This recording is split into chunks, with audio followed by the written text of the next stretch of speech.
வணக்கம். நான் உங்கள் ஸ்ரீனி. இது அரசியல் பேசுவோம். இந்த சேனல் நான் ரொம்ப யோசிச்சு ஆரம்பிச்சேன்.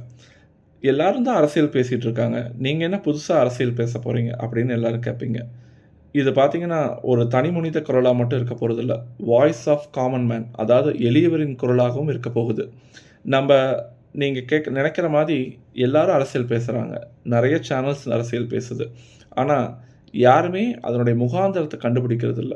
ஒரு பிரச்சனைன்னா அதனுடைய ஆணிவேர் கண்டுபிடிக்கிறது இல்ல. அது எதனால ஆரம்பிக்குது? அது எதனால எங்க வந்து முடியுது? அது எப்படி முடிக்கணும்? அப்படிங்கிறத யாருமே அறியறதில்ல. நம்மள பொறுத்தவரைக்கும் அது ஒரு செய்தியா நம்ம கடந்து போயிர்றோம். அவ்வளோதான். ஆனா அரசியலுங்கிறது சின்னவர்கள்லருந்து பெரியவர்கள் வரை அவர்களுடைய அன்றாட வாழ்க்கையில அது ஒரு அங்கமாவே இருக்குது. ஆனா அது நம்மளுக்கு தெரியறதில்ல. ஸோ என்னுடைய நோக்கம் இந்த சேனல் மூலியமாக எல்லாரும் அதை அறிந்து பயன்பெறணும். நம்ப அதாவது பார்த்தீங்கன்னா, கட்சிகள் ஒரு கூட்டமா இருக்காங்க.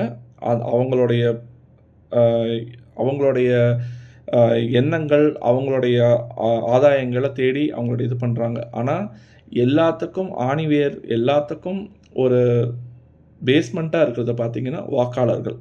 ஸோ வாக்காளர்கள் எந்த மாதிரி ஒரு அ விஜிலன்ட்டா இருக்கணும். எப்படி அவங்க வந்து ஒரு அ ஒரு ஒரு தேர்தல வந்து கையாளணும். இதெல்லாம் வந்து பார்த்தீங்கன்னா, ஒரு வாய்ஸ் ஆஃப் காமன் மேன் எளியவரின் குரலாக நான் பேசப் போறேன். அவ்வளதான்.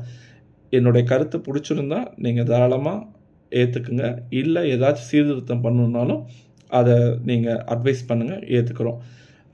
ஸோ ரொம்ப நன்றி. நான் இனி வரும் வீடியோக்களில உங்களுடைய சப்போர்ட்ட எதிர்பார்ப்பேன் கண்டிப்பா.